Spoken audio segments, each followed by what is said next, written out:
What's up, guys? Creighton here from LogicLounge.com. Today we're going to be looking at numbers on Mavericks.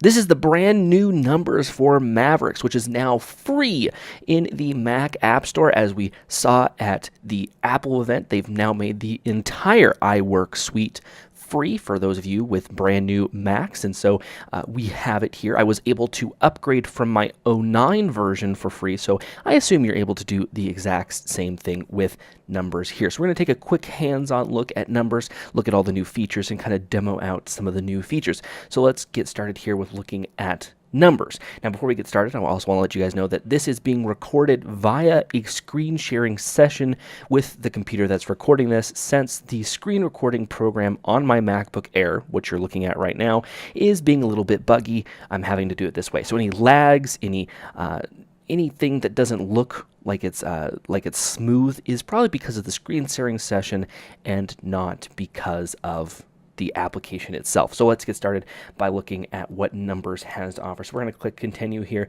after we got that nice greeting when you do open it up first and foremost. So as we can see here, you have iCloud support, freeform canvas, power functions, interactive charts, and sharing. So we'll try to show off each and every one of those functions as we get to know the new numbers.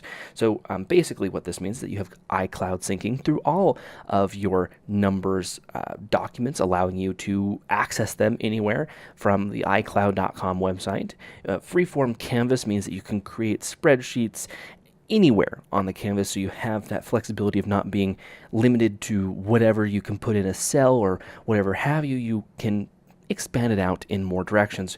Their functions has been updated for autocomplete suggestions. So if you're trying to remember that formula that you're starting to enter, it will try to autocomplete it for you, which might help you out when putting in all those functions into numbers. And of course, you have interactive charts as well, which I think is one of the coolest features about numbers now, is that you can now interact with charts. If you have something like data points over a number of years, you can see how those data points changed over those years in a nice interactive way, which I think is really cool. And they demoed that at the Apple event. And then, of course, you also have sharing as well, which allows you to share directly from the application to wherever you are to see and collaborate and do all of that stuff that you usually need to do when sharing documents. And of course, that last line there, you can also import, edit, and save Microsoft Excel files. So let's get started with creating a brand new spreadsheet. We do have some templates that we can come over and start to use. So there's also a blank template, a checklist total, charting basics. We also have personal financing as well. So if you need help with that, there's also personals like calendars. Yes, you can even do calendars in Excel if you didn't know that. Schedules as well, running logs, home improvement, baby records, stuff like that. You also have business things with invoices, financials, break-even analysis, stuff like that.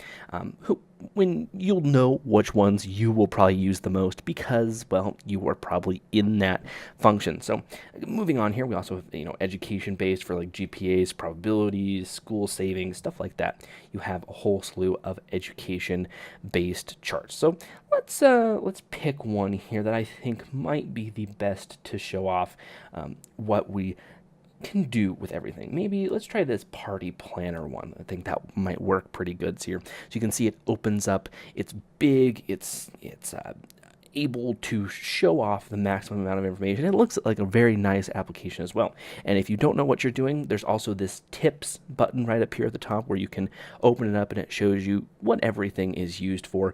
And as you're using it, it can show out those tips, which I think is very nice. One thing that I will keep saying over and over and over again with numbers, with iWork in general, it's very simple, it's very straightforward, and it looks nice to use.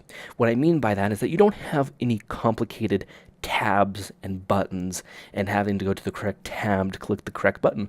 No, everything is nice, it's simple, and it's straightforward. You only have so many buttons up here that you can use that you will be using most often. And there are some advanced ones as well, but everything that you will be using on a regular basis is right there. We also can change format settings as well, and that will happen right here on the right hand side, as well as filter settings as well when you need to filter out tables. So let's get started here with looking at this. So you can see here I have this column with number of guests, and it says 18 right now. We already have, our cost analysis right here. But what if we say, oh, it's going to be 20 guests? Well, you can see charts update, everything updates with their unique formulas and everything that makes it, what a spreadsheet software is supposed to do. Now you can also see that I can change the layouts over here. You can see table styles. I can change it maybe to a gray or a green or a blue to, pop it out a little bit more to become something that, needs to be seen. And you can see here these charts are updating real time. You can see what their graphs are taking from. We can change different graph styles depending on what it looks like. This is more of a aesthetic kind of chart, but there's also things like guest lists that you can have. You can see if we can add more guests here, and we have a total guest count, and we have vendors, and we have to-do lists, which the to-do list is very nice, I think, within Numbers, where you're able to put down checklist items, and then when you're done, you can check them off as they're done. So you can have a nice spreadsheet, put out with what you need to have happen. I think that's one of the best things about spreadsheet softwares in general, especially Numbers. Now, let's say I wanted to add a shape in here. You would think, well, if I put a shape down, it would move everything out of the way, but no, it's really layered, and you can add it to wherever you want, or you can even change the layers as well. So we can send to the back. So now, it's creating this really cool kind of effect behind there. I mean, you have all these different effects that you can do, or what seems like effects throughout this as well. And then, like I said before, you have that whole, functions where you want to see all these different functions and see how they work. Well, you have, a dedicated button for that, so you can see sum, average, minimum. You can start to play around with that. You can start to really experience a more full-featured plus highly intuitive application, which I think is amazing for something as Numbers. As most of you may know, any spreadsheet software is going to look complicated. It's going to, maybe confuse you if you don't know what you're doing. But I think that Apple does it very well in a sense that helps you with that confusion and helps you kind of change all of that and become more accustomed and know what you're doing and helping you out doing that, which I think is completely amazing. So like I said before, we also have a commenting system in here. Of course, you can give it access to your contacts, and that would basically allow you to call out specific people within doing whatever have you. So we entered a name in there. We can, we can edit the name whatever we want, and then we can leave, comments, this needs to be done there. And then when people come in to maybe view the document, they can see that little yellow triangle right there. And when they hover over it, they can see that they have a comment, and that's what they need to do with that, or whatever have you.